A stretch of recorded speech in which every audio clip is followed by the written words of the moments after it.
à tous et bienvenue dans les mardis de l'immigration.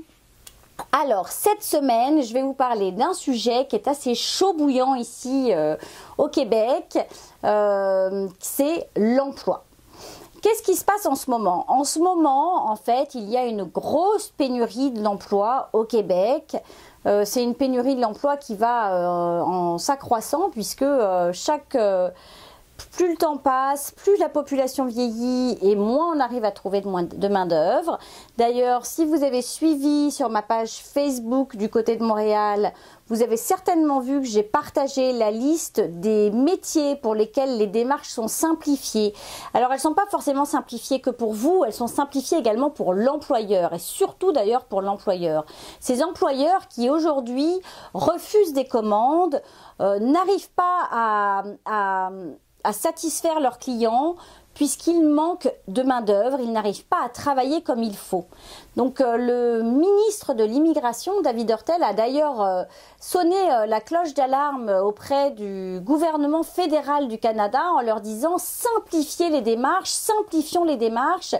Aidez-nous, je veux dire, l'économie du Québec, je veux dire, va bien, mais elle est quand même pas mal bousculée par cette pénurie de main-d'œuvre.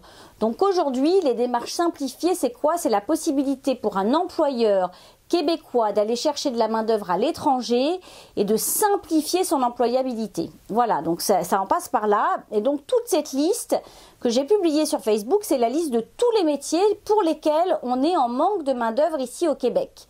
Donc ça, c'est quand même pas mal. Maintenant, où trouver tout ça? Où trouver cette information? Comment faire pour postuler lorsqu'on habite à l'étranger, lorsqu'on n'habite pas au Canada? Comment on fait pour postuler? Alors, je dirais que la première chose à faire, c'est mettre votre CV, votre curriculum vitae, aux normes québécoises. C'est pas une page. C'est pas une page et demie, c'est 2 à 3 pages. Si vous avez plus de 40 ans, 3 pages, ça ne choquera pas. On ne met pas son âge, on ne met pas son sexe, on ne met pas si on a des enfants. Vous ne précisez pas forcément votre adresse sur ce CV, surtout si vous êtes à l'étranger, je dirais c'est pas la peine d'aller le mettre. N'allez pas mettre non plus un numéro de téléphone étranger, un plus 33, un plus 221, un plus je sais pas combien. Ce n'est pas la peine, on ne vous appellera pas. Par contre, n'hésitez pas à ouvrir un compte Skype, à mettre votre pseudo Skype en mettant bien Skype et avec le pseudo pour qu'on puisse vous contacter par Skype. Et surtout, je vous le dis, je vous le redis et j'insiste là-dessus, ce n'est pas une plaisanterie. Je sais que certains se disent « Pouf, la bonne affaire ». Si vous n'écrivez pas à un employeur au Québec, si votre adresse mail, votre adresse courriel n'est pas en .com. Si vous êtes en .fr, en je ne sais pas d'où, quel autre pays sur cette planète, si ce n'est pas un .com, ce n'est pas un gmail.com, un hotmail.com, un yahoo.com, ce n'est pas la peine de venir écrire et de transmettre votre CV. Je pense qu'on ne vous répondra pas. D'abord, ça va agacer. Et ensuite, c'est la preuve que vous n'êtes pas ici. Donc, changez d'adresse. Je sais que c'est agaçant de changer d'adresse et de dire à tout le monde « Ah, bah, j'ai changé d'adresse, maintenant mon adresse est la même chose en gmail.com ». Sinon, vous en créez une autre, juste pour votre employabilité au Québec. Mais en tous les cas, c'est un conseil que je vous donne. Vous le prenez, vous le laissez, c'est comme vous voulez. Ça peut aider. Si ça peut aider, vous faciliter, faites-le. C'est pas très compliqué. Ça prend 2 minutes sur Google pour aller vous créer une adresse en gmail.com. Autre chose, il y a pas mal de sites internet, Joboon, Isarta, Emploi Québec, le gouvernement du Canada également, le gouvernement du Québec, vous allez trouver des annonces, il y a vraiment pléthore d'annonces. Vous pouvez aussi faire une recherche par région avec les différentes entreprises dans cette région. N'hésitez pas à utiliser LinkedIn pour ça également. Et à aller directement sur le site internet de ces entreprises. Souvent, il y a une petite partie emploi, travailler chez nous. Enfin bon, voilà, chacun met sa petite version du nom. Vous cliquez dessus et vous pouvez aller directement insérer votre CV et faire votre demande d'embauche. Vous pouvez télécharger en fait votre fichier, donc votre CV. Donc n'hésitez pas aussi à utiliser ça, n'hésitez pas à entrer en contact. Et puis, commencez à réseauter, commencez à aller sur LinkedIn, faire des recherches, à aller voir. Et puis surtout, essayez de trouver en fait la dénomination du poste que vous avez actuellement dans votre pays avec la dénomination auquel ça correspond au Québec. Et n'hésitez pas à le changer. Et puis autre chose, à chaque fois que vous voyez une annonce, à chaque fois il y a un intitulé du poste, il y a différentes compétences qui vous sont demandées. Ces compétences-là, il faut qu'elles apparaissent dans votre CV, il faut qu'elles soient là. Donc bien sûr, n'allez pas mettre les compétences si vous ne savez pas le faire, ça ce serait complètement stupide parce qu'on va vite se rendre compte que vous ne savez pas le faire. Mais si c'est des choses que vous savez faire, n'hésitez pas à mettre ces compétences, à modifier. Et si vous ne savez pas comment faire un CV québécois, je peux vous aider. Donc vous allez rechercher sur Google normes du CV québécois, comment faire un CV québécois, le CV au Québec. Forcément, il y a des choses qui vont ressortir. Oui, il y a 3-4 pages et oui, il y a vraiment une façon bien spécifique de monter son CV. Donc je veux dire, vous pouvez ne pas le croire, mais encore aujourd'hui, j'ai reçu un mail d'une personne qui m'a dit « Oh là là, j'ai envoyé plus de 100 CV, j'ai 0 réponse ». Posez-vous la question, pourquoi est-ce qu'en ayant envoyé 100 CV, vous avez 0 réponse alors qu'il y a une pénurie d'emplois au Québec?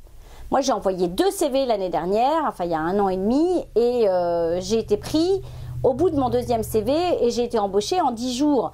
Donc je veux dire, il y a une vraie façon de remplir un CV, de poster sa lettre, de faire une lettre de motivation, etc. C'est pas, je veux dire, ça s'invente pas, c'est réel et les normes québécoises et les normes du pays dans lequel vous êtes aujourd'hui ne sont vraiment pas les mêmes. Donc pour ça, je peux vous aider.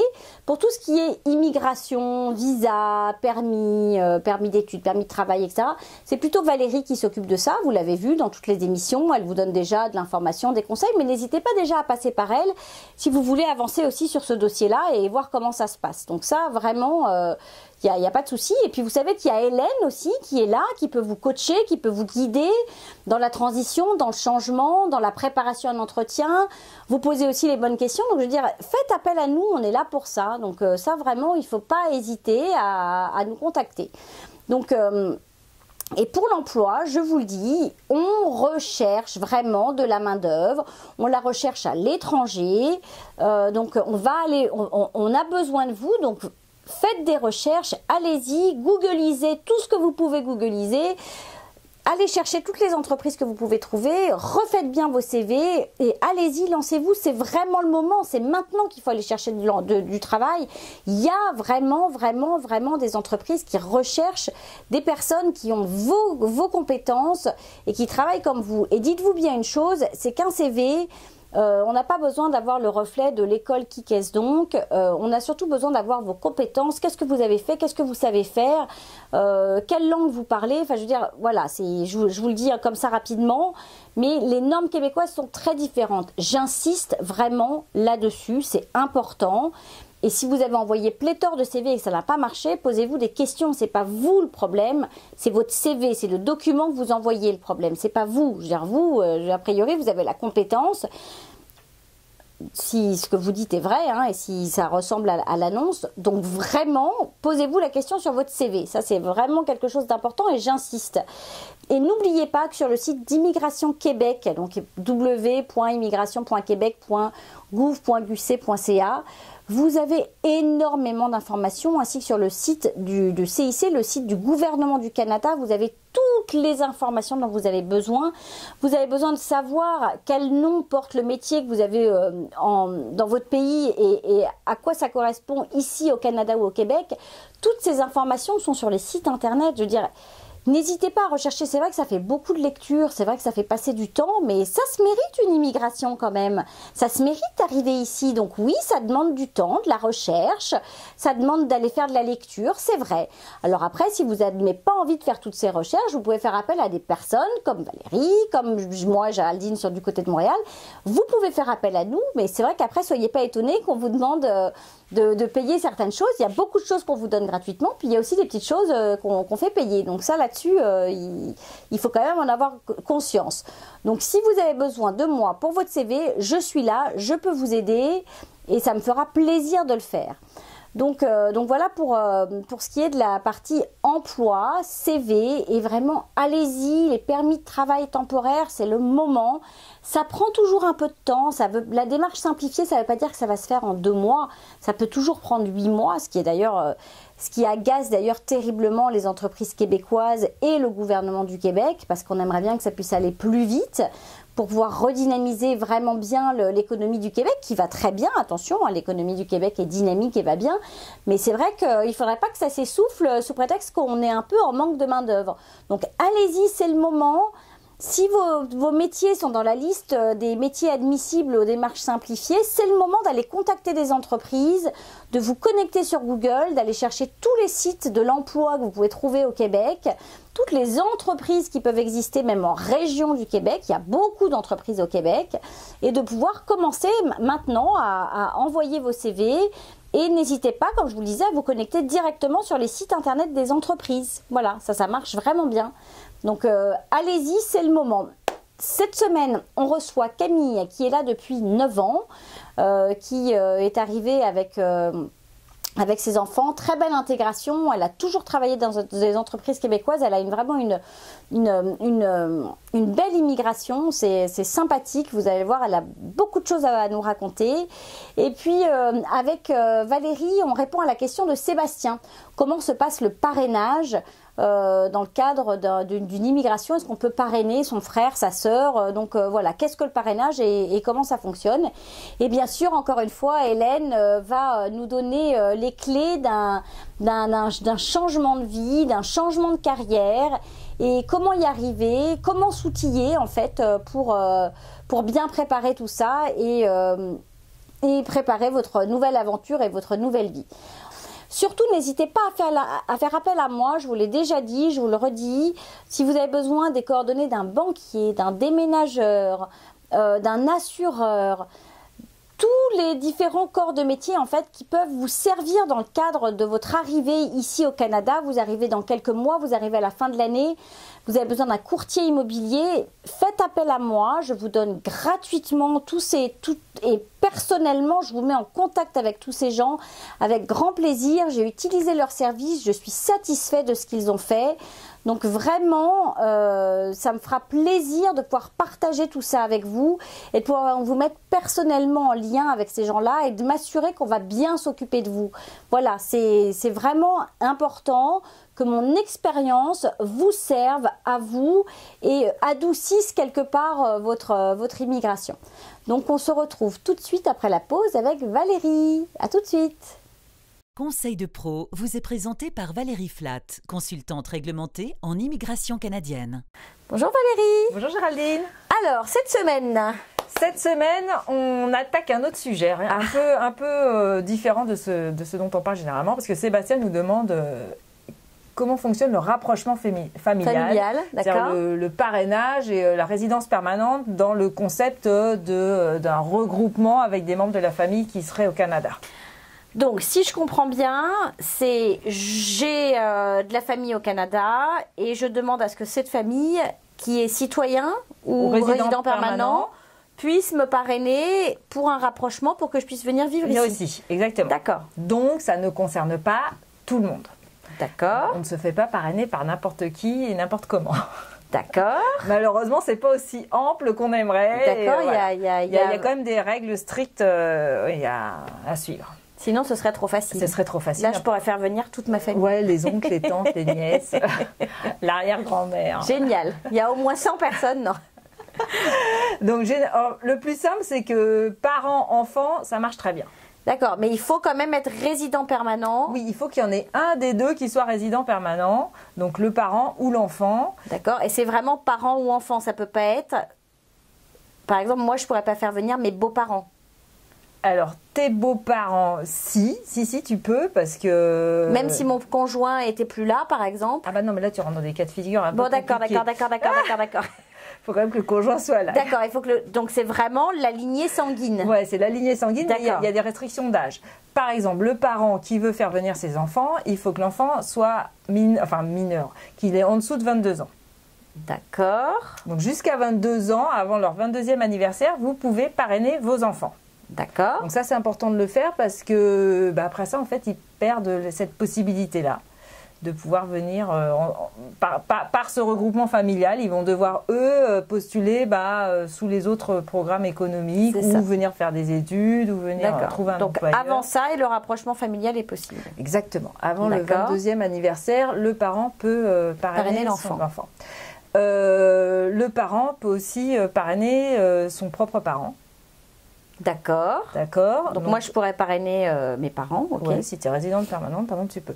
Donc, c'est vrai que la résidence permanente pour les parents, enfin, donc les parents, oui, pour nous, notre génération, les parents, c'est pas facile et long parce que y a beaucoup de demandes et c'est une loterie. C'est vraiment une loterie. C'est pas automatique parce qu'il y a trop de demandes et en fait le Canada n'est pas en demande et en souffrance au niveau des personnes âgées, donc ils en veulent pas vraiment. Ouais, c'est ça, ils veulent surtout des. Mais alors, est-ce que ça voudrait dire qu'il faudrait qu'ils soient pas trop âgés, pas en trop mauvaise santé? Non, ça n'a rien à voir avec l'âge. Ça n'a rien à voir avec l'âge. C'est vraiment au petit bonheur la chance. C'est au petit bonheur la chance parce que c'est vraiment une loterie.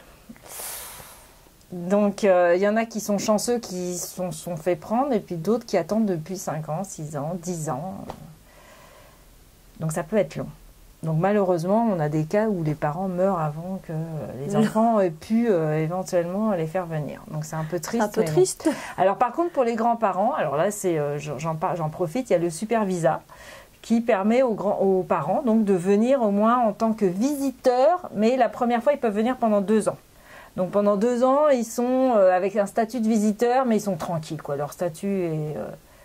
D'accord, donc ils n'ont pas besoin de sortir, rentrer, demander des extensions. Ils ne peuvent pas travailler, ils ne peuvent pas étudier à moins de faire une demande de permis d'études. Alors le super visa, c'est à partir d'un certain âge? Ah non, c'est à partir du moment où on a un enfant finalement qui est là au Canada. Donc en gros, j'ai 40 ans, je suis au Canada sous résidence permanente. Je veux faire venir mon parent. Oui. Qui est à la retraite, voilà. Je peux mettre en place le super visa. Ouais, mais ça on en reparlera dans une autre émission. D'accord, ça marche. Ça peut marcher. D'accord. Voilà. Donc on va en faire une émission sur justement les super visas, comme ça sera plus clair. Donc là pour la résidence permanente, donc vous pouvez en tant que parent faire venir vos enfants de moins de 22 ans, pas de problème. Vous pouvez bien sûr faire venir votre conjoint.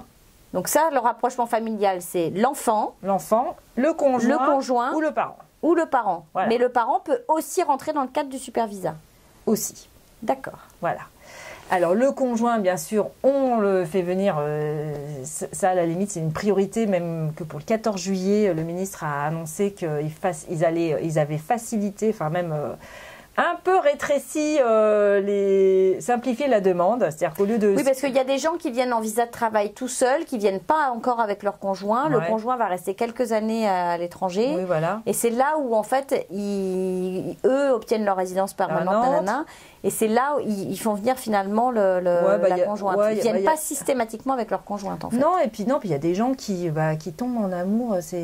Ils partent en vacances, ils rencontrent quelqu'un, c'est l'amour. Oui, c'est vrai. Ils vivent en amour à distance pendant un certain temps. Oui, c'est vrai. À un moment, il dit bon, allez, je vais venir vivre avec toi, et puis on va essayer de vivre un an ensemble pour voir comment ça marche. Et puis bon, puis au bout d'un moment, il dit oui, c'était bien l'étranger, mais moi j'ai envie de revenir vivre au Canada. Je te ramène au Canada. Et c'est là où on appelle ça le rapprochement familial. Voilà, ok, d'accord. Donc en fait, il y a plusieurs cas de figure comme ça où effectivement, il y a un des conjoints qui a sa résidence. Il faut être conjoint de fait quand même depuis un an. Alors, conjoint de fait, c'est 1 an de vie commune. Avec la preuve qu'on a un bail ou... Qu'on a un bail conjoint. Je dirais que le minimum, c'est le bail aux 2 noms, le conjoint aux 2 noms et éventuellement un bien. Mais bon, si on n'a pas de bien, on n'a pas de bien. Genre, quand on est étudiant, on n'est pas obligé d'avoir un bien non plus. Mais après ça, des preuves, c'est des photos de vie de soi dans la vie de tous les jours, les fêtes familiales, présentation aux 2 familles, c'est-à-dire des photos avec les 2 familles. Pour montrer qu'effectivement, c'est une relation qui est connue des familles et des amis. Existent. Voilà, et des amis. Donc voilà. Mais en gros, c'est ça. Donc, conjoint de fait, c'est 12 mois de vie commune. Continue, pas 6 mois par-ci, 6 mois par-là. Non, c'est 12 mois de vie commune en continu. Et mariage, c'est mariage. Donc, à partir du moment où vous êtes marié, il n'y a plus même besoin vraiment de preuves, quoi. Vous êtes marié, vous êtes marié.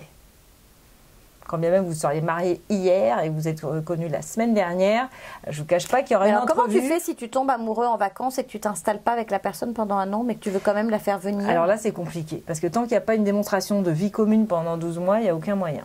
sauf si on est marié. Le mariage met fin à la demande de prouver 12 mois de vie commune. Mais du coup, ça entraîne des doutes quand même, parce qu'on se dit, bon, peut-être mariage blanc. Donc il y a généralement une entrevue à la clé. D'accord. Une entrevue où on se dit, non, moi j'ai fait des entrevues où les gens, effectivement, ça fait 3-4 ans qu'ils étaient ensemble, mais ensemble, géographiquement séparés.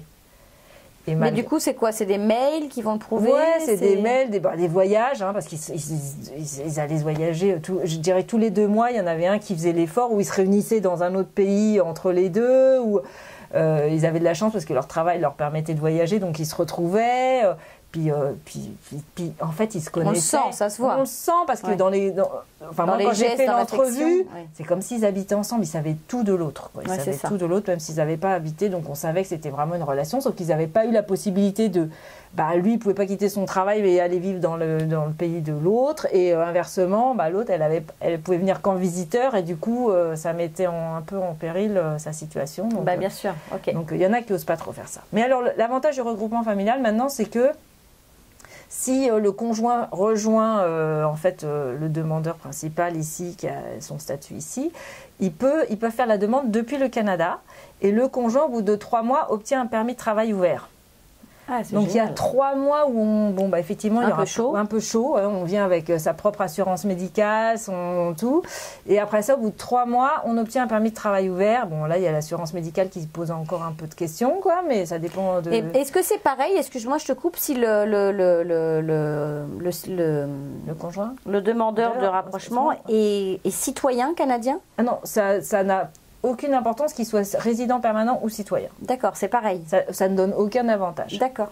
Okay. Non, c'est pour les deux. Donc c'est pas la peine d'aller faire un mariage blanc avec un citoyen canadien. Non, c'était pas le sens de ma question, mais mais en fait, le mariage blanc, de toute manière, il sera. C'est le but. L'agent, c'est ça. L'agent va détecter tout. S'il y a tout soupçon. Nous, les Chinois, on les voyait. Ils présentaient tous les mêmes photos de mariage avec les mêmes invités. C'est-à-dire qu'on avait il y avait des demandes, les bureaux à Shanghai, là, ils disaient c'est de la folie, on vient de recevoir 40 dossiers, c'est les mêmes photos. C'est le même mari, la même femme. Non, c'est d'autres mariés, mais c'est la même fête, avec les mêmes invités. Donc il y avait en fait quelqu'un qui organisait des mariages pour que, après ça, ils puissent rassembler leur album photo de mariage avec... on a une belle fête, la famille est au courant, ils prenaient des photos avec toujours les mêmes familles, les belles familles. Et ils se sont rendus compte qu'il y avait tout... ça, c'est des stratèges qui se développent dans des pays. Bien sûr qu'en Europe, ça se fait pas, mais il y a des pays où ils sont prêts à faire ça, quoi. Donc et les gens payent pour ça, t'imagines? Les gens payent pour ça. Il y a des grosses sommes. Mais c'est vrai que l'agent, il est là pour détecter si effectivement c'est une liaison... passagère pour obtenir un visa. Ou si c'est vraiment une vraie liaison et puis que les gens vont venir s'établir ici et puis fonder une famille. Voilà. Ok.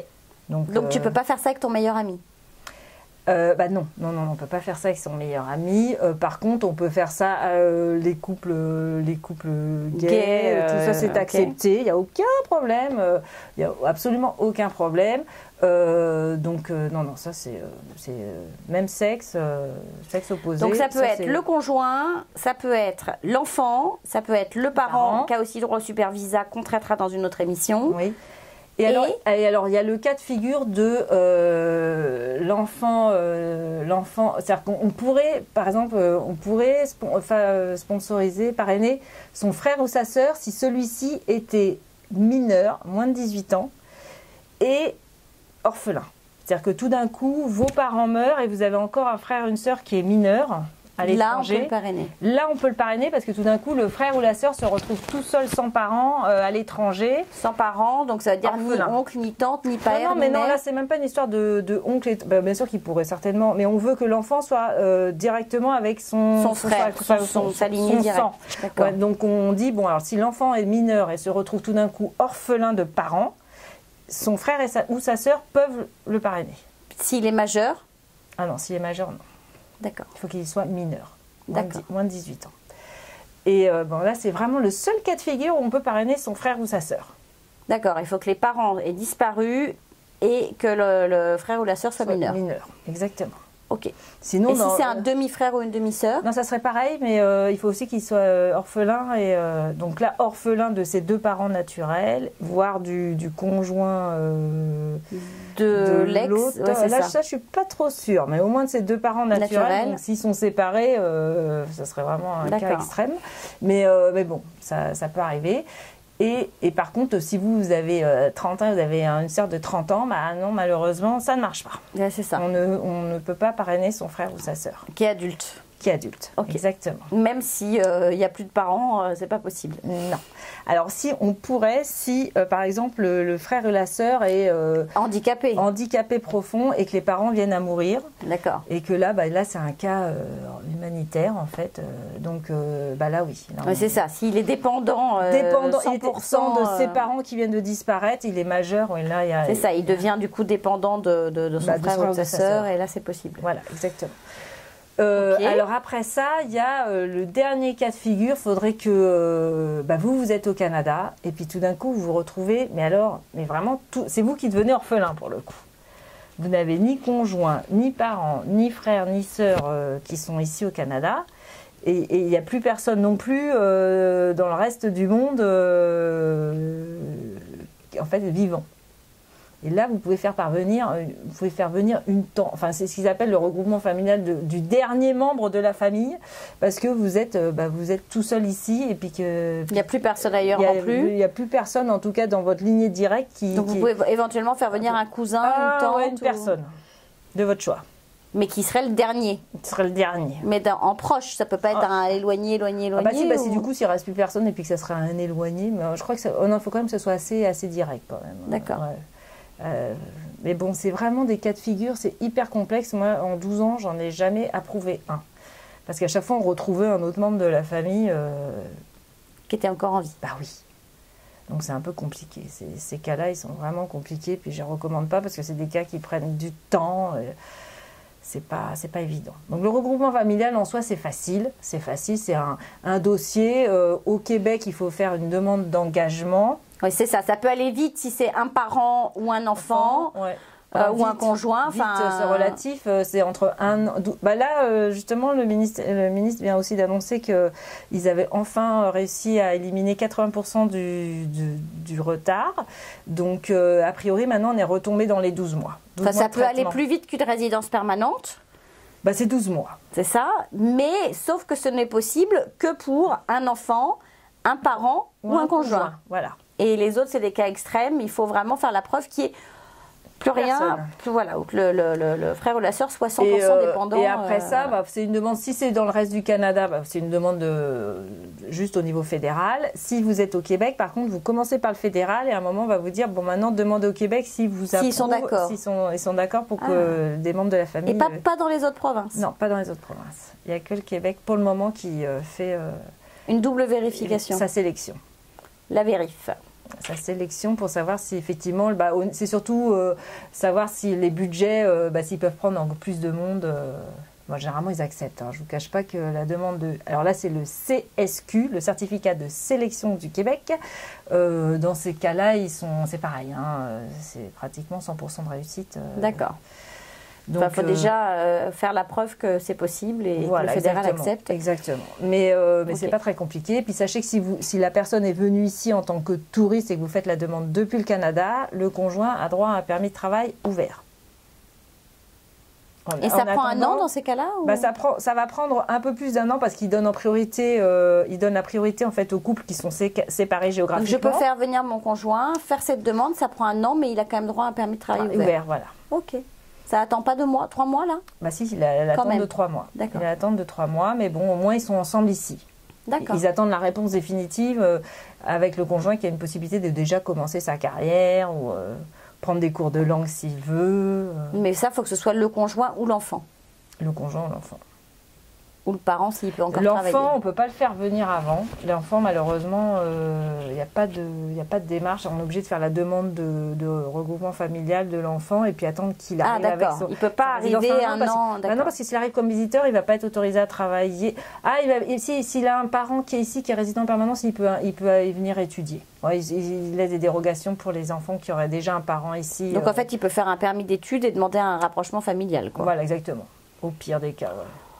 Bon, bref, c'est des choses à... Ok, mais en tous les cas, voilà, le rapprochement familial ne concerne pas tout le monde. Non. Le frère ou la sœur, Sébastien, je suis L'oncle et désolée, la tante. ce n'est pas possible. Non, sauf la tante, si, voilà.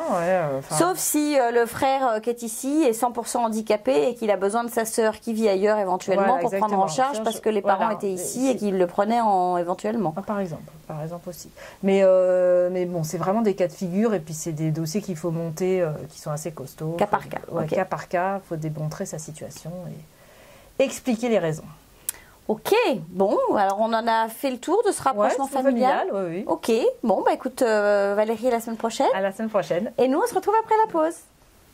La parole est à vous, vous est présentée par Du Côté de Montréal, partenaire de votre immigration. Bonjour Camille. Bonjour Géraldine. Bienvenue. Merci de m'accueillir. Merci à toi d'être là. Donc pour la petite histoire, Camille est ma cousine. Voilà, ouais. Je ne savais pas en arrivant, enfin à l'époque où j'ai décidé d'immigrer, que j'avais une cousine... qui était déjà installée. Déjà au Québec, et voilà. Ouais. Parce que ça va faire... l'été prochain, ça fera 10 ans que je suis là. 10 ans que tu es là. Alors, comment en fait as-tu construit ce projet à l'époque? Qu'est-ce qui vous a décidé de venir ici? C'était un changement de vie. En fait, on était aux alentours de la quarantaine. Et c'est venu dans la conversation, changement d'orientation professionnelle. Et puis, avoir envie de changer. On avait des amis québécois, des vrais québécois francophones d'ici. Et ils nous en parlaient tellement comme d'un pays merveilleux que, quitte à changer, on s'est dit, on va traverser l'Atlantique et puis on va aller voir ce qui se passe de l'autre côté. Et c'est comme ça qu'on est arrivé en août 2008. Avec une résidence permanente. Une résidence permanente. Ça nous a pris plusieurs mois, à peu près 18 mois, pour avoir les papiers officiels, ce qui nous permettait en arrivant de s'installer tout de suite, travailler, scolariser les enfants, sans aucun problème dans le système québécois. En fait, de vivre la vie d'un Québécois sans la citoyenneté canadienne. Vous saviez que vous resteriez vraiment longtemps? Ou alors, donc le système québécois était de toute façon... Enfin, il n'y avait pas d'option entre un système français ou un système québécois. Non. C'était... à partir du moment où tu fais le virage et que tu décides de partir, de t'expatrier, nous, on a tout vendu en France pour venir s'installer ici. On est arrivé avec notre conteneur, quelques meubles, quelques affaires personnelles. On avait vendu quand même énormément de choses en France. On avait vendu notre appartement, nos voitures, etc. Et quand tu fais cette démarche-là, c'est pas pour te dire je reste quelques mois pour tester, puis je repartirai si ça fonctionne pas. C'est mûrement réfléchi de se dire oui, je m'en vais et puis il va falloir que ça fonctionne parce que quand tu arrives avec 3 enfants, il faut que ça fonctionne tout de suite. Et par expérience d'amis qui ont essayé de mettre les enfants dans le système français scolaire, très rapidement ils ont reviré à 180, ils sont revenus dans le système québécois parce que si tu veux pouvoir poursuivre tes études et avoir une vie intégrée, il faut que tu ailles dans le système québécois, c'est tout. Puis nous on ne s'est pas installé à Montréal même, on s'est installé sur la rive nord de Montréal, en banlieue, et il n'y avait pas de possibilité d'aller à l'école à Montréal. Donc c'était automatiquement notre école de quartier, et on n'a pas eu le choix. Puis ça s'est très bien passé, sans aucun problème. Les écoles sont très bonnes, les enfants, ils ont eu un petit peu de difficulté à s'adapter au rythme, parce que 5 jours d'école, à 8h moins le quart à l'école, on finit à 3h, système de service de garde pour le primaire, donc ça c'est quand même pas mal. Puis après, pas de vacances scolaires, donc on commence le 25 août et on finit le 21 décembre, on ne s'est pas arrêté. Donc on a l'équivalent de 1 journée par mois qui est une journée pédagogique où les enfants sont soit à la maison, parce qu'ils ont la chance d'avoir papa et maman à la maison qui peuvent s'occuper d'eux, soit ils vont au service de garde toute la journée, ils font des activités, des sorties de toutes sortes selon les saisons. Sachant que le service de garde c'est un service payant. C'est un service payant. Mais en même temps, moi la première année quand on est arrivé, je ne travaillais pas, c'était le deal de départ, c'était que je ne travaille pas de façon à pouvoir faire une très bonne intégration pour toute la famille et pour les enfants en particulier. Mais j'ai pris l'option de les mettre quand même au service de garde, qui est un service payant mais qui n'est pas non plus démesurément cher. Je pense, à l'époque, il me semble que c'était aux alentours de 7 $ par jour. Ça comprend l'heure du dîner qui est surveillée et puis avant l'heure d'école, c'est-à-dire qu'on peut les déposer à partir de 7 h le matin ou 6 h 30 selon les écoles. et on les récupère avant 6 heures le soir. Il y a donc un système de surveillance qui est organisé. Et ils peuvent faire leurs devoirs aussi. L'heure du dîner, c'est tôt. Le déjeuner. Ah oui. L'heure du dîner, après 10 ans, complètement déjeuner. intégrés, travaillant avec que des Québécois, voilà. Voilà, c'est ça. C'est-à-dire qu'on déjeune le matin, on dîne à midi et on soupe à 5 heures. Ce qui n'est pas le cas chez nous. S'il y a bien quelque chose de français que j'ai conservé à la maison, c'est l'heure du dîner, souper, comme on voudra. Là, moi, à 5 heures, je ne suis pas capable d'aller manger surtout, en général. Non, moi je ne suis pas rentrée à cette heure-là, de toute façon. Autrefois, oui, les premières années, je travaillais à côté de la maison, pas très loin, donc j'avais des horaires qui me permettaient d'être à la maison entre 5h et 5h30. Bon, et alors, c'est plus le cas. Est-ce que cette immigration s'est bien passée? Comment ça, est-ce qu'il y a des choses qui ont changé dans ta vie? Est-ce qu'il y a des choses qui ont... Comment est-ce qu'il y a eu culturellement, ça change. C'est évident qu'on est en Amérique du Nord, on n'est pas en France, on n'est pas à Paris, surtout que je n'étais pas dans une grande ville, puisque je suis, donc comme je le disais, je suis à Lorraine, qui est une petite ville, on va dire dortoir, ça n'est absolument pas péjoratif ce que je dis, c'est une jolie petite ville. Très jolie. Mais qui n'a aucune entreprise, aucune industrie, il n'y a rien du tout. C'est une très jolie banlieue, très chic, tout à fait typiquement nord-américaine, avec des jardins, pas de clôture, des pistes cyclables, des parcs. Une banlieue très chic, mais permettez-moi quand même de vous orienter sur les prix des maisons dans des banlieues très chics. C'est qu'on peut trouver des maisons aux alentours de 400, 450 000 $. Même moins. Voilà, ça donc dépend, dans une banlieue très chic, et c'est vrai qu'elle est vraiment très... moi, la maison que j'ai achetée, je l'ai achetée à la suite de mon divorce, parce que j'ai entre-temps divorcé. Donc le Québec ne fait pas que des... Non, ça arrive, mais ça c'est plus des problèmes de vie personnelle que c'est pas la faute du Québec. Non, mais vous l'avez transporté, voilà. On dit quand même. Disons que peut-être le problème personnel a voyagé. Il n'a pas été soldé avant l'arrivée. Mais ça m'a pas empêché de rester et de continuer ma vie ici avec les enfants sans aucun problème. Mais la maison que j'ai achetée, moi, je l'ai même pas payée 300 000 $ à l'époque. C'était une maison qui n'était pas adaptée pour une famille de 3 enfants et il a fallu que j'investisse quand même pour faire des travaux d'aménagement, notamment les sous-sols, comme la plupart des maisons quand même ici ont des sous-sols. Le sous-sol n'était absolument pas adapté ni aménagé, donc il a fallu que je fasse des chambres et salles de bain, etc. Mais on peut en cherchant trouver en effet à se loger à des tarifs qui sont intéressants. Pour un Français, c'est évident que c'est beaucoup moins cher l'immobilier ici qu'à Paris. Tout à fait. Et ça ouvre quand même des perspectives quand on était propriétaire en France et qu'on veut être propriétaire ici. Ça ouvre quand même des possibilités. Et vivant à Lorraine, tu vas travailler à Montréal? Oui, depuis 2 ans, je fais le trajet tous les jours. Lorraine-Montréal, et puis moi je suis Montréal... traverser toute l'île, pour ceux qui ne connaissent pas. Je traverse toute l'île et je travaille au bord du Saint-Laurent, près du pont Champlain.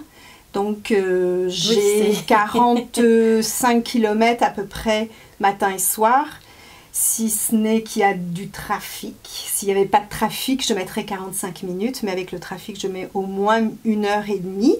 Et selon les saisons, la neige, les tempêtes, les travaux, il y a beaucoup de congestion, comme on dit ici.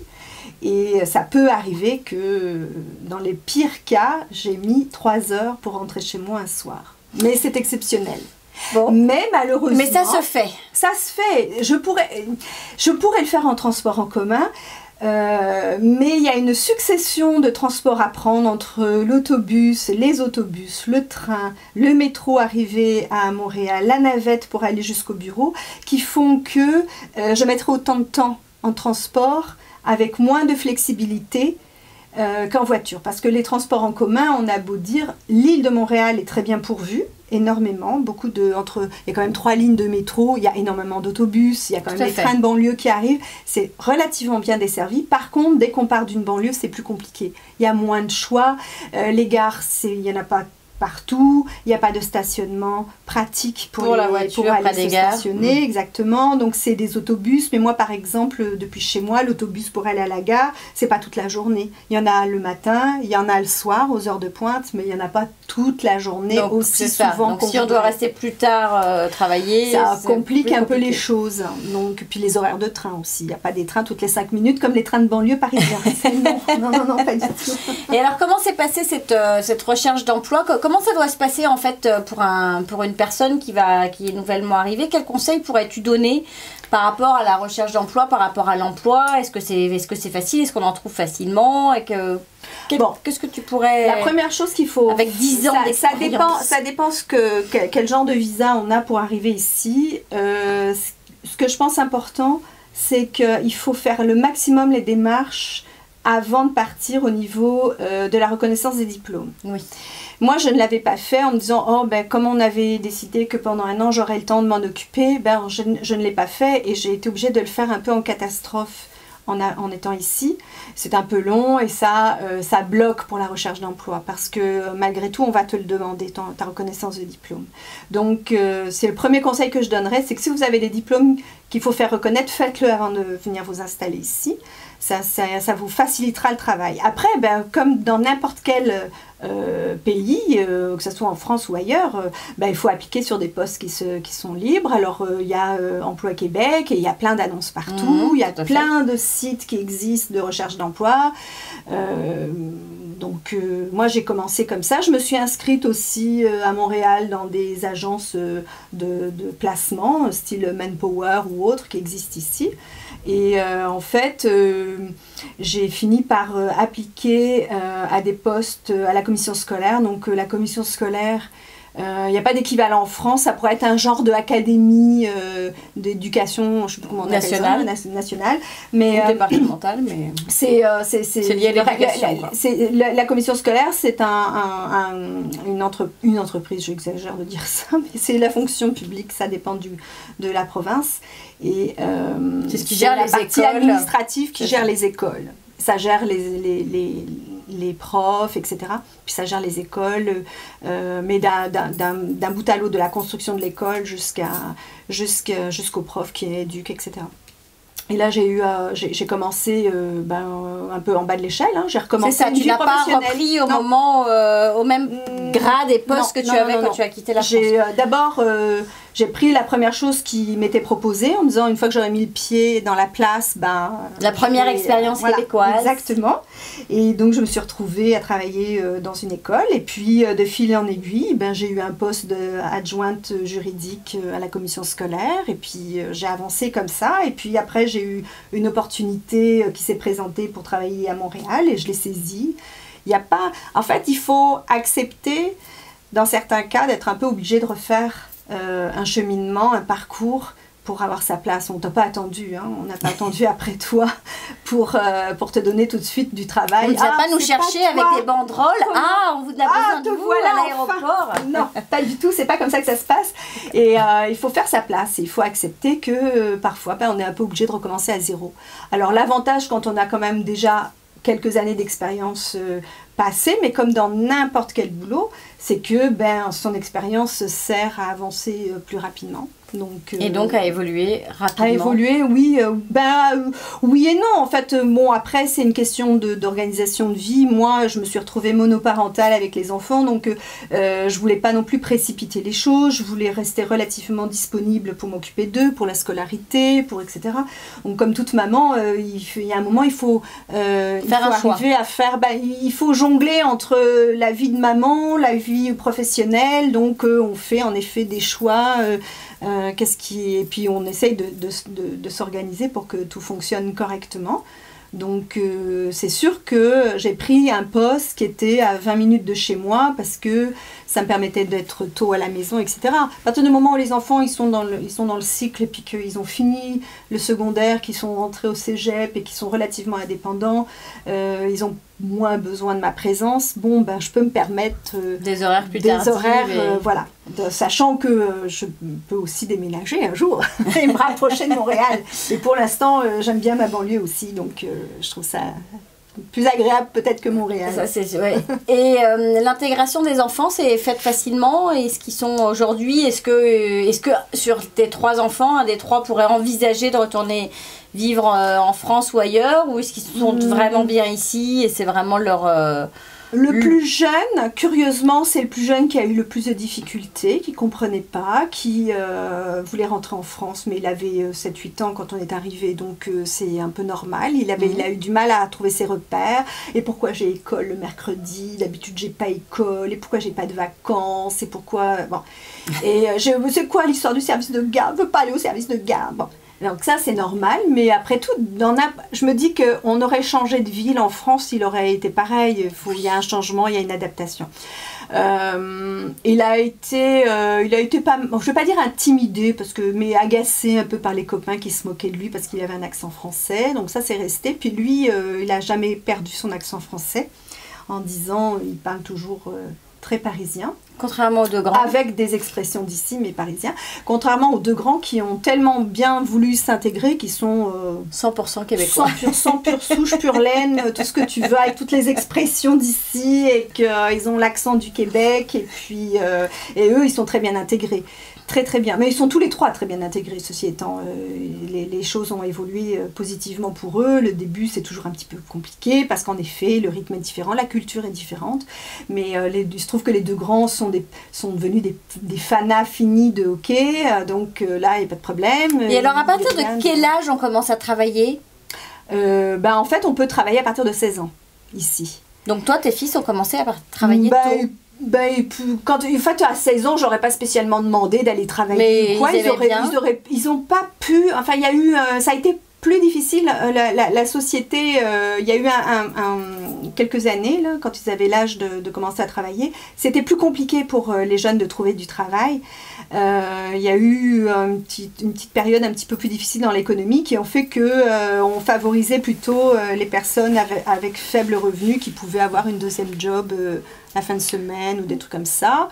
Puis ils s'étaient pas, étant à la maison à ma charge, c'était pas une exigence non plus. Non, mais il me semble que ton grand c'est... Ah mais ils ont très rapidement trouvé quand même. Voilà. Et puis c'est offert sa première voiture tout seul. Oui. Voilà. Alors, il a commencé avec un zébou, comme on dit ici, vraiment un truc... Donc, voilà, les jeunes... moi, je sais que j'avais été assez épatée par cette expérience que tu me racontais, donc même s'ils n'ont pas forcément commencé à 16 ans, mais peut-être plutôt à 17 ou 18, et puis ça dépend sur les 3, mais que ces jeunes travaillaient... en plus de leurs études. Oui, c'est ça, en plus de faire des études, et c'est vrai que je trouve que c'est quand même... mais ils travaillent... Mais c'est très différent en fait de ce qu'on peut connaître, où c'est vrai qu'un jeune qui dès 16 ans commence à pouvoir gagner de l'argent, avoir son argent de poche, mettre un peu de côté, et puis je sais pas à quel âge ton grand, c'était à 19 ans qu'il a acheté sa voiture, ou 18 ans? Oui, à 18-19, oui. Ouais, c'est ça. Quand il a eu son permis de conduire, il a tout de suite acheté. Et grâce à ses propres économies liées à son travail. Mais en même temps, l'économie ici le permet, si tu veux, d'abord parce que il y a une organisation du travail qui permet aux jeunes d'y accéder rapidement. C'est des petits jobs, c'est des jobs d'étudiants, mais il y a aussi le fait que tu peux travailler à des horaires qui sont des horaires atypiques, parce que les boutiques, par exemple, pour donner cet exemple-là, les boutiques souvent sont ouvertes jusqu'à 21h dans la semaine. Le week-end, c'est pas la même chose, mais c'est ouvert le samedi et le dimanche. Donc moi, mes enfants, le dimanche, ils travaillent. Tout à fait. Ils n'ont pas ils ne rechignent pas, ils sont contents d'y aller. Oui, quand tu fais, ça dépend, quand il faut quand même se lever à 7h, partir à 7h30 le matin, c'est sûr qu'ils y vont un peu à reculons, mais ils y vont toute la journée en commençant à 7h30 non, le matin. ils ont des heures. Gabriel, par exemple, il a demandé, il travaille dans un supermarché comme emballeur, donc c'est-à-dire qu'au bout du tapis roulant, il met dans tes sacs, c'est quand même... Bon, c'est un petit luxe très agréable pour la personne qui fait son supermarché, et puis pour lui, ça lui rapporte un peu d'argent, et de temps en temps, ils sont en plus du type, donc, du pourboire. Donc ça fait toujours plaisir. Mais Gabriel, il a demandé au supermarché à travailler une quinzaine d'heures par semaine. Parce que c'est ce que le cégep recommande. Il faut qu'ils aient quand même suffisamment de temps pour faire leurs études. ils ont quand même des cours, des devoirs à faire. Je veux dire, ils sont comme n'importe quel étudiant partout dans le monde. Il y a quand même des leçons à apprendre. Et en même temps, 15 heures, je trouve ça pas mal. 15 heures au salaire minimum, c'est déjà bien. Ça met un peu le pied à l'étrier, ça responsabilise, ça leur autorise un petit budget. Ça lui permet de se payer des petites sorties, se faire plaisir, se faire des petits plaisirs, etc. Et puis, voilà, quoi. Mais ça, ce que je trouve bien, c'est que ça les oblige à se rendre compte aussi de ce que c'est que le monde du travail. Donc quand ils reviennent et qu'ils en parlent, ils disent ah bah si, bah ça, là, tu sais, ils se rendent compte un peu plus, c'est pas rose d'aller travailler et que tous les métiers ne sont pas amusants du tout, loin de là. Et donc ça incite aussi un peu à faire des études finalement, c'est pas plus mal. Donc, mais c'est l'économie qui le permet. Hein. Il y a quelques années c'était plus difficile. Là, bon, ils arrivent à trouver quelques heures comme bon bah le grand, évidemment, il faut qu'il paye son véhicule, hein, et il en a besoin parce que les distances sont longues, que le transport en commun, il n'est pas pour partout, que si tu veux sortir le soir, si tu veux aller chez des copains, etc. Donc, c'est sûr. Ouais, et ça leur laisse une certaine autonomie, surtout. C'est ça, ils grandissent assez vite et puis se prennent pas mal en charge tout seuls. Oui. Et donc, tu parlais d'économie du Québec. Donc qui est plutôt assez fast, assez florissant, qui se passe bien. Mais est-ce que malgré tout, ça signifie que ça reste évident de trouver du travail? Est-ce que les jeunes ou enfin n'importe qui va plus aller chercher du travail, peut-être moins faire des études? Est-ce qu'il est facile de retourner aux études après un certain âge? Est-ce que comment ça... Écoute, encore une fois, c'est une organisation du pays, du travail, des études qui est quand même très facilitatrice. Bon, mon fils aîné, il a fait son cégep, puis il a fait une formation professionnelle en aéronautique. Il est parti sur le marché du travail. Et puis au bout d'1 an, il a dit « Bon, je vais faire autre chose » et il est reparti faire des études. Donc, c'est facile si... bon, il faut avoir quand même un soutien parental, financier. C'est plus difficile si tu es marié, tu as des enfants, tu as une vie de famille. Ça va être un peu plus compliqué de repartir sur le marché du travail parce que tu es obligé quand même de t'arrêter de travailler. Donc, il faut quand même que tu aies des revenus quelque part, il faut le prévoir. Alors, maintenant, je ne connais pas tout le système. Il existe peut-être des allocations qui existent avec Emploi Québec. C'est fort probable.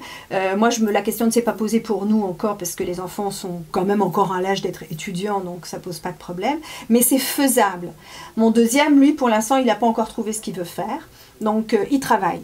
Et puis un jour, peut-être, si ça va se déclencher, il va pouvoir le faire. C'est très facile. Très flexible. Maintenant,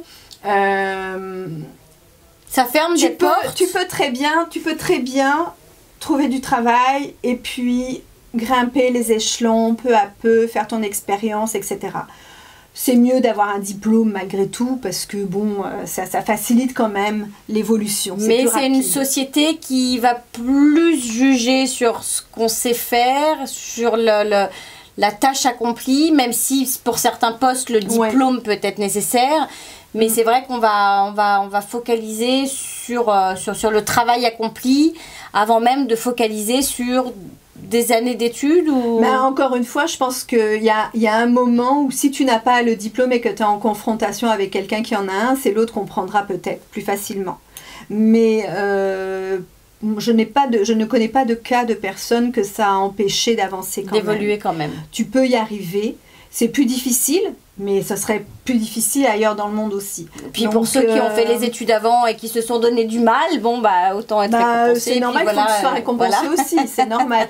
Mais moi qui travaille pour la fonction publique, je le vois très bien. Si tu n'as pas le diplôme requis, tu n'auras pas le poste. Malgré l'expérience que tu as, ça va te fermer des portes. Donc malgré tout, faut y penser que si tu veux pouvoir évoluer professionnellement à un moment ou à un autre, il faut bien quand même que tu te donnes les moyens de valoriser quelque chose et c'est souvent par le diplôme que tu peux y arriver. Même si tu peux travailler salarié d'une entreprise. Alors après, si tu veux être ton propre patron et développer ton affaire, on ne va jamais aller te demander un diplôme. Si tu as l'esprit d'entreprise, si tu en veux et si tu te donnes les moyens, tu peux y arriver très bien, très facilement. Il y a beaucoup de métiers d'artisanat, je dirais, enfin artisans, style plombier, électricien, etc., qui ont monté leur propre entreprise et puis ça marche très bien. Mais qui doivent faire partie d'un ordre professionnel. Si tu nous parlais un peu des ordres professionnels. Ici, c'est très régi, au Québec, c'est très régi par les ordres professionnels. C'est-à-dire que si tu es, par exemple, ingénieur, tu dépends d'un ordre professionnel. Donc, si tu es un ingénieur français, il va falloir que tu fasses des équivalences pour pouvoir être reconnu par l'ordre professionnel du Québec. C'est pas parce que tu as un diplôme d'ingénieur français que tu vas avoir tout de suite du travail ici. Va falloir. Et n'importe quel métier qui est régi par l'ordre professionnel, c'est comme ça. Que ce soit les infirmières, les électriciens, les plombiers, n'importe quel... les ressources humaines, les orthopédistes, tous les métiers médicaux. Il y a la liste sur www.immigration-québec.gouv.qc.ca. Je ne saurais que le redire.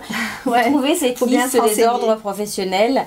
Et donc, il suffit de regarder un peu et on la trouve. Mais c'est vrai que c'est important d'être inscrit à l'ordre professionnel et de s'assurer que... si on veut continuer à travailler dans son domaine d'activité, si on veut changer de carrière, là, on peut recommencer. C'est facile de changer de carrière, on peut le faire. Tu connais des personnes qui sont arrivées avec... je connais des personnes dans mes connaissances qui en effet sont arrivées avec certains diplômes et qui finalement, soit par choix, soit par difficulté, soit par justement reconnaissance d'ordre professionnel et que c'est compliqué parce que quand il faut que tu te mettes à travailler tout de suite, tu as moins le temps d'aller refaire des études, bien qu'il y ait beaucoup d'universités, les universités offrent beaucoup de cours du soir, donc tu peux aller aussi en cours du soir, mais c'est demandant, quand tu as une famille, c'est très demandant, mais tu peux très facilement changer d'orientation professionnelle si tu le souhaites. Il n'y a rien qui t'en empêche. Soit tu refais des études et tu repasses un diplôme, soit tu postules et puis si tu as la chance d'avoir un travail, tu en auras. Il y en a du travail ici, il y en a. Et on manque de beaucoup d'employés partout dans tous les domaines. Maintenant, encore une fois, il faut accepter de recommencer parfois en bas de l'échelle pour pouvoir grimper plus facilement. Donc, un petit conseil que tu donnerais à des personnes qui vont bientôt arriver ou qui rêvent de vivre au Québec. On a passé un hiver, c'est avec un peu de tumulte, prendre sa voiture, tu fais des kilomètres, de la neige, etc. Le froid, ça fait 10 hivers que tu es là. 10 hivers, oui. Qu'est-ce que tu pourrais dire un peu comme petit mot de la fin et qu'est-ce que tu pourrais aller... Qu'est-ce que tu dirais encore une fois, c'est... Tu te sens quoi, française ou québécoise franco-québécoise. Quasiment bilingue et bien intégrée, mais je me suis donné les moyens de m'intégrer. J'ai essentiellement et exclusivement fréquenté que des Québécois, pas forcément par choix, mais par... lieu de vie. Par lieu de vie, par lieu professionnel, par environnement, etc. J'ai jamais habité à Montréal où c'est beaucoup plus cosmopolite. J'ai eu un compagnon québécois, ce qui a aussi facilité grandement l'intégration parce que ça m'a permis d'en apprendre un peu plus aussi sur la façon de vivre des gens d'ici, etc. Il ne faut pas avoir peur de l'hiver parce que franchement, finalement, ça passe assez vite, même si ça a beaucoup de désagréments. Il fait froid, mais il y a des années plus exceptionnelles que d'autres, ou des années où il fait vraiment beaucoup plus froid que d'autres. Mais quand il fait moins 30, par exemple, on n'est pas obligé, on n'est pas obligé, mais en fait, on n'est pas obligé de sortir. Je veux dire, on peut rester à la maison au chaud, on peut... ça m'empêche pas, ça ne nous empêche pas de vivre l'hiver, mais on s'adapte, il faut s'adapter aux conditions. C'est-à-dire qu'il faut accepter de mettre un bonnet, des gros gants, des grosses bottes, de ne pas être féminine du tout, d'avoir un gros manteau. La féminité, c'est au bureau, une fois qu'on s'est dévêti et qu'on a retiré.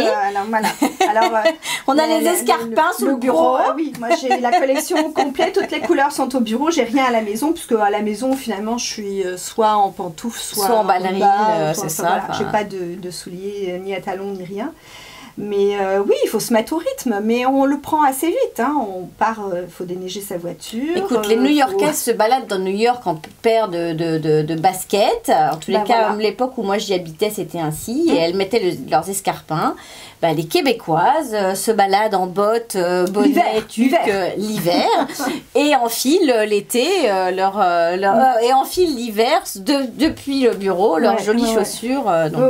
Mais et puis l'été, on est comme n'importe où, on a 35 degrés, on crève de chaud et puis on est content d'être à la clim. C'est ça. Finalement, et puis les Québécois sont assez dévêtus. Comme ailleurs. Là, je ferai pas de commentaires. Alors là, Montréal, les petites jeunes filles en petits shorts, bien courts. Moi, je me rappelle quand même d'une année où nous sommes rentrés avec ma fille qui 12 ans, donc après à peu près bataille, etc. Petit short comme dans Montréal, hein, je veux dire, petit débardeur. Ça, à Panoupé, elle s'est fait klaxonner parce qu'à Paris, on ne peut pas se balader comme ça. Ah oui. Alors que c'est vrai qu'à Montréal, ça ne dérange pas. Voilà. Donc, non, mais il y a une certaine, un respect de la personne que je ne connaissais pas en France et que j'ai appris à apprécier grandement ici. C'est que l'important, c'est l'être humain, c'est pas le paraître. Donc ça, c'est une des grandes qualités, je trouve, du Québec. C'est que la personne humaine est intéressante. C'est ça, quelle qu'elle soit. Quelle que soit sa taille, sa grosseur, sa couleur de peau, de cheveux, etc. La façon dont elle c'est la personne. C'est voilà, exactement. On se fiche un peu de savoir si elle a mis des carreaux et des poids. C'est que ça n'a pas d'importance. L'important, c'est la personne humaine. C'est ce qu'elle dégage, c'est ce qu'elle exprime. C'est comme quand tu choisirais une copine. Finalement, quand tu as une amie, c'est une amie que tu choisis. C'est pas forcément parce qu'elle est habillée de telle ou telle manière ou c'est quelqu'un avec qui tu as un échange particulier. Bon, mais ici, oui, alors tout le monde ne choisit pas ses amis ainsi, mais effectivement. Non, mais ce que je veux essayer de faire comprendre, c'est que le paraître n'a pas d'importance. On ne juge pas du tout sur le paraître. Voilà. Alors, c'est désolant que ta fille se fasse klaxonner alors que... Pas à Montréal. Oui, j'ai compris. Mais effectivement, c'est embêtant. Ça ici... bon, donc ça vaut le coup d'immigrer. Bon, moi je regrette pas, je repartirai pas, mais le choix d'immigrer, il faut que ça soit un choix qui soit quand même réfléchi, et puis faut se dire que tu en prends pour ta vie. Je veux dire, tu pars pas en te disant dans 2 ans si ça foire, je rentre, quoi. Ça marche pas. Ouais, il faut se donner une chance aussi. Ou alors ça coûte très cher. Bah oui, oui. Faut donner la chance au produit. J'aurais pu, si tu veux, quand j'étais en instance de divorce et que j'ai divorcé, j'aurais pu reprendre les enfants et rentrer en France, mais ça m'a même, enfin, je sais pas que ça m'a pas effleuré l'esprit, c'est que c'est le sentiment d'échec que ça représente, le fait que j'ai même pas essayé, le fait que et puis quand tu as tout abandonné, réabandonner tout, repartir, recommencer, non, finalement, je trouve que oui, ça vaut le coup. Quand on a bien réfléchi, que c'est ça qu'on veut, que un petit voyage exploratoire avant. Oui, je suggère de faire voyage exploratoire hiver-été, mais pas que de faire du tourisme. Essayer de vivre vraiment, parce que faire du tourisme, c'est génial. Moi, j'en fais au Québec, c'est génial, on est dans de bonnes conditions.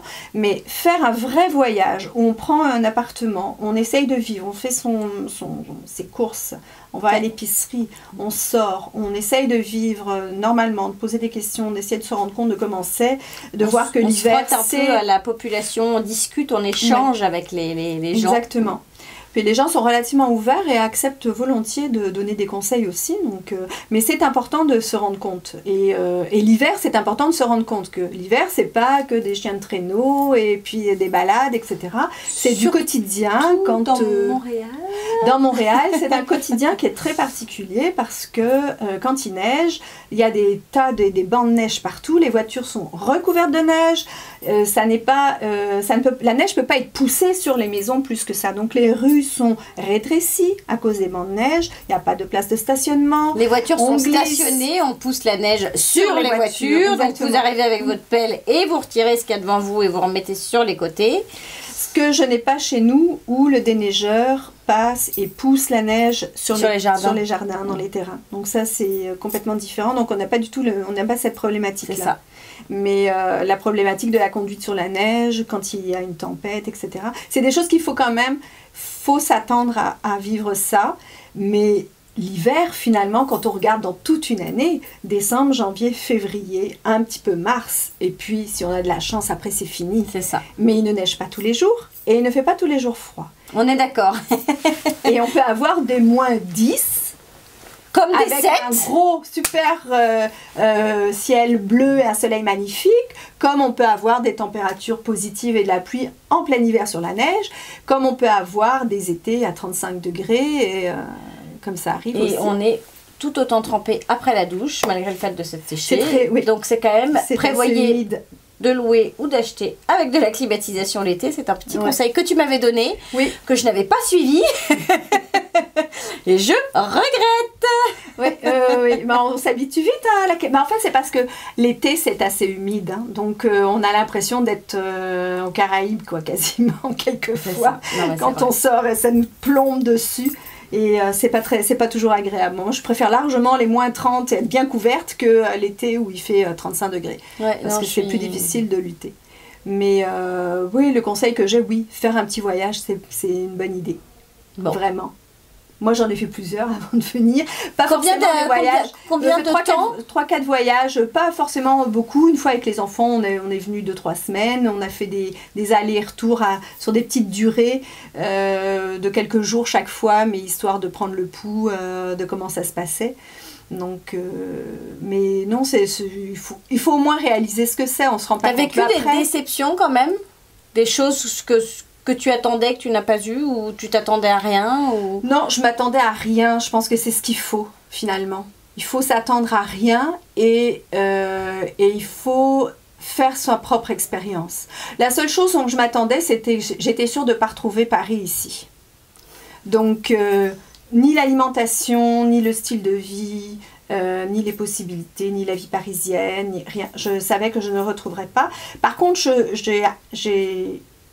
j'ai été plus surprise que dans mon esprit, c'était plus, parce qu'on parle français, c'était plus européanisé, si tu veux. En fait, non, pas du tout. C'est très américain, c'est très nord-américain, donc c'est une culture nord-américaine, un peu avec un enrobage de vieille France, hein, qu'on peut avoir un peu dans certains domaines, mais globalement c'est très nord-américain, que ce soit au niveau de la culture musicale, la culture alimentaire, architecturale, vestimentaire, tout ce que tu veux, c'est très nord-américain. Donc ça, il faut l'accepter aussi. T'es pas à Paris quand je dis Paris, c'est parce que moi je suis une ancienne parisienne, mais t'es pas en Europe quand t'es ici, pas du tout. Il y a quand même une culture totalement différente. Il y a un respect quand même des choses. Par exemple, tu traverses pas la rue si c'est pas à toi de traverser. Tu fais la file pour monter dans l'autobus. Et ça te vient même pas à l'idée de doubler tout le monde. Tu vas au musée, tu fais la file. Tu viens pas en paquet arriver devant la caisse. Jamais. Jamais. Non.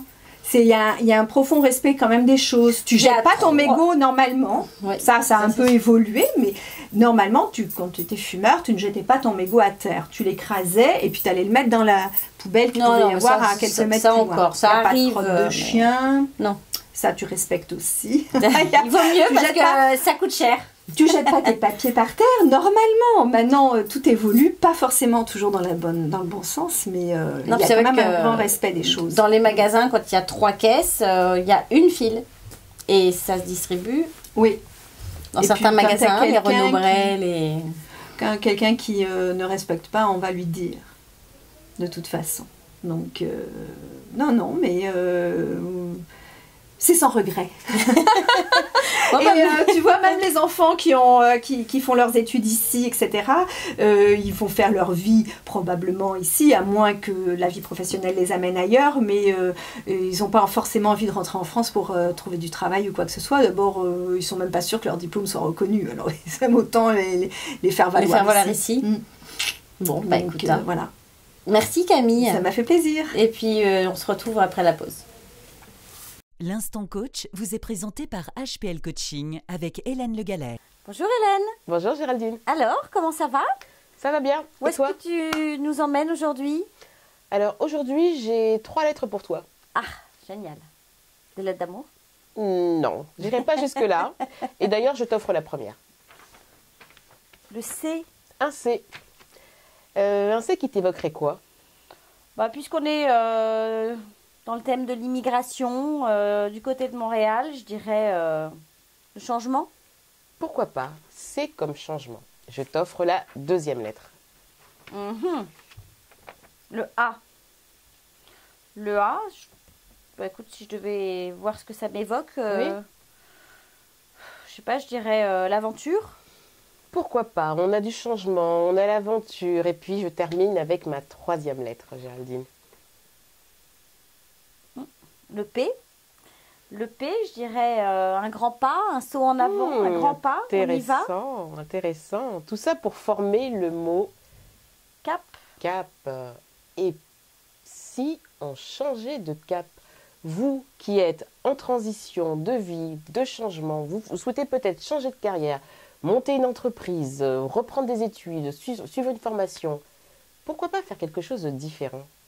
On est généralement bousculé entre un besoin de sécurité et un espèce de défi d'aventure. Pourquoi pas casser la routine, sortir de l'ordre établi? C'est ce que je vous propose aujourd'hui. Allez-y, c'est parti. Visualisez, vous êtes parti à 5 ans. À quoi ressemblerait votre vie, votre projet? Qu'est-ce qui serait important pour vous? Quel serait votre équilibre entre la vie personnelle, la vie professionnelle? Quelle serait la dose d'énergie dont vous auriez besoin pour justement passer à autre chose, changer de cap? Et quelles seraient les raisons profondes à ce changement, justement? Quel sens y aurait-il? De grandes raisons. Et si on va encore un petit peu plus loin, qu'est-ce que cela vous procurerait-il? Je vous fais partir loin là. Ouais. Alors évidemment, je ne vous demande pas tout de suite de répondre à toutes ces questions, parce que c'est quand même pas... Voilà. Mais imaginons, vous avez répondu à toutes ces questions, et c'est parti, vous êtes dans votre bateau, vous avez décidé de changer de cap. Avec qui vous êtes? Qui est votre matelot? De quoi est composé votre équipage? Sur qui vous vous appuyez? Ça y est, vous avez choisi, vous avez défini votre projet, et vous pouvez vous orienter vers le cap qui est le vôtre. Eh bien, j'ai envie de vous dire, allez-y, et je vous laisse développer vos propres solutions, en toute créativité et fierté. Ici, nous sommes du côté de Montréal. Merci Géraldine. Peut-être certains d'entre vous sont de l'autre côté de l'océan. Eh bien, j'ai envie de vous dire, à l'instar des navigateurs pionniers qui, il y a 5 siècles, ont traversé les océans pour nous faire découvrir cette nouvelle France, pourquoi pas faire comme eux? Allez-y, foncez, mettez le cap. Ouais, merci Hélène pour cette métaphore marine. C'est fort. Effectivement, allez, osez, hisser les voiles. Puis, je dirais, pourquoi pas, avec des séances, je pense, personnalisées avec un coach pour vous accompagner dans la réalisation de vos rêves. Vous pouvez oser le changement, allez-y. Merci. De rien, on vous souhaite de foncer. Ouais, et puis on se retrouve la semaine prochaine pour de nouvelles réflexions. Au revoir Hélène. Merci Géraldine, au revoir. Au revoir.